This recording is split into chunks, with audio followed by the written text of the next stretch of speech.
ስድስተኛው የኢፌዴሪ የሕዝብ ተወካዮች ምክር ቤት ጠቅላይ ሚኒስትር አብይ አህመድ በተገኙበት አምስተኛ ዓመት የስራ ዘመን 10ኛ መደበኛ ስብሰባ ማካሄዱን ተከትሎ ጠቅላይ ሚኒስትር አብይ አህመድ በፌዴራል መንግስት የ2018 በጀት ዓመት የ6 ወር የስራ አፈጻጸም ሪፖርት ላይ ከምክር ቤት አባላት ለቀረቡላቸው ጥያቄዎች ምላሽና ማብራሪያ ሰጥተዋል። በምላሻቸውም ባለፉት 6 ወራቶች በፋይናንስ ሴክተሩ አመርቂ ውጤት መታየቱን ያነሱ ሲሆን በወለድ ማሻሻል እንዲሁም በባንኮች መካከል ያለውን የገንዘብ ግብይት ስርዓትን በማስፋት ረገድ ዘርፈ ብዙ ውጤቶች መምጣታቸውን ገልጸዋል። የቁጠባ ባህል ለውጥ ማሳየቱን የገለጹት ጠቅላይ ሚኒስትሩ የቁጠባ ስርዓቱ 44 በመቶ ያህል ጭማሪ ማሳየቱንም አመላክተዋል። በሌላ በኩልም ባለፉት 6 ወራት በባንኮች መካከል ወደ ግማሽ ትሪሊየን ገንዘብ መገበያየት መቻሉን በሰጡት ማብራሪያ አንስተዋል። ፋይናንሻል ሴክተር ቀድሜ እንዳነሳሁት አንዱ መቀየር የምንፈልገው ኤሪያ ነው። ከተለወጡ ጉዳዮች ውስጥ አንዱ ወለድ ማሻሻል ነው።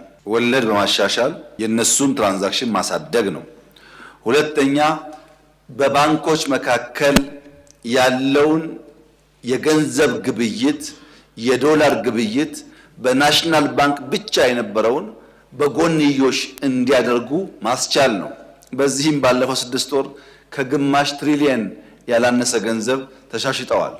ትልቅ የገንዘብ ምንጭ ማስፊያ መንገድ ሆኗል ስርዓት ለውጡ ማለት ነው። በዚህ ምክንያት የገንዘብ አቅርቦት በ6 ወር ከ10% በላይ ጨምሯል። ባለፉት ጊዜያት የውጭ ባንኮች በኢትዮጵያ እንዲሳተፉ መደረጉ ለፋይናንስ ዘርፍ አዲስ ቴክኖሎጂና ልምድ ይዞ እንደሚመጣ እውን መሆኑን ያነሱት ጠቅላይ ሚኒስትሩ በሌሎች ሀገራት ያሉ ተሞክሮዎችን ለአብነት በማንሳት ማብራሪያ የሰጡ ሲሆን በዘርፉ መነቃቃት እንደተስተዋለም ገልጸዋል። ላለፉት 20-30 ዓመታት የኢትዮጵያ ባንኮች ካለ ውድድር ብቻቸውን እንዲሰሩ ሙከራ ተደርጓል። በዚያም የተገኘ ውጤት፣ ልምድ፣ ሀብት አለ። ግን ሀብቱ ማደግ ባለበት ደረጃ እያደገ አይደለም። ባንኮች ባንክ መሆን ባለባቸው ደረጃ የማደግ ሂደታቸው በውድድር መታጣት ምክንያት ውስንነት ገጥሞታል። ለዚህም ሲባል የውጭ ባንኮች ቢገቡ ካፒታልና ቴክኖሎጂ ስለሚያመጡ ለአጠቃላይ እድገት ብቻ ሳይሆን የኛን ፋይናንሻል ሴክተር ማሳደግ ሚና ይኖራቸዋል። የኛ ባንኮች ከአጠቃላይ ኢኮኖሚው ያላቸው ድርሻ ከ5 እስከ 7% ብቻ ነው የኛ ባንኮች። ኬንያ ግን ስንሄድ ከ6 እስከ 8% ድርሻ አላቸው። ለምን? የውጮችም ስላለ። ናይጄሪያ ስንሄድ ከ10 እስከ 12% ከአጠቃላይ ኢኮኖሚ ባንኮች ድርሻ አላቸው። የመኖሪያ ቤት እጥረትን ከመቅረፍ አኳያ መንግስት ትኩረት ሰጥቶ እየሰራበት ያለ መሆኑን በምክር ቤቱ ከተነሱ ጥቅል አጀንዳዎች መሀል ሲሆን ጠቅላይ ሚኒስትሩም በምላሻቸው እጥረቱን የሚቀርፍ ፖሊሲ መጽደቁን አመላክተዋል። በዚህም በቀጣይ 5 ዓመታት 1.5 ሚሊዮን ቤቶችን ለመገንባት እየተሰራ መሆኑን አንስተው የሞርጌጅ ፖሊሲዎችም በቀጣይ ሰፊ ስራ እንደሚሰራባቸው አብራርተዋል። በተጨማሪም ዋና ዋና የቤት ግንባታ ግብዓቶችን በሀገር ውስጥ ምርት በመተካት ራስ በራስ የመቻል ውጥንን መስፋት እንደሚገባም አብራርተዋል። ቤት ችግር አለ የተባለው ትክክል ነው።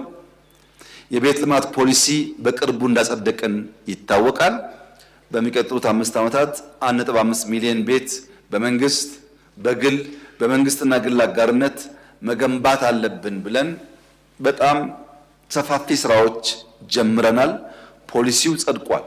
ከስራ አጥ ቁጥር መጨመር ጋር ተያይዞ የተሰጠው ማብራሪያም ከቀደምት ጊዜያቶች ጋር ሲነጻጸር ለውጥ የታየበት መሆኑን ተመላክቷል። በሀገሪቱ የተለያዩ አካባቢዎች ላይ የተስፋፋ ባለው የኮሪደር ልማት ግንባታ በኢንዱስትሪዎች በግብርናና በሌሎች ሜጋ ፕሮጀክቶች አማካኝነት ለበርካታ ዜጎች የስራ ዕድል ማስገኘት የቻለ መሆኑን ጠቅላይ ሚኒስትሩ አብራርተዋል። የውጭ የስራ ዕድል መገኘት ዘርፉን ይበልጥ ያነቃቃ ሲሆን ባለፉት 6 ወራቶችም ከ2.6 ሚሊዮን በላይ ለሚሆኑ ዜጎች የስራ ዕድል መፈጠሩን አመላክተዋል። በ6 ወር ውስጥ 2.6 ሚሊዮን ሰው ስራ አግኝቷል።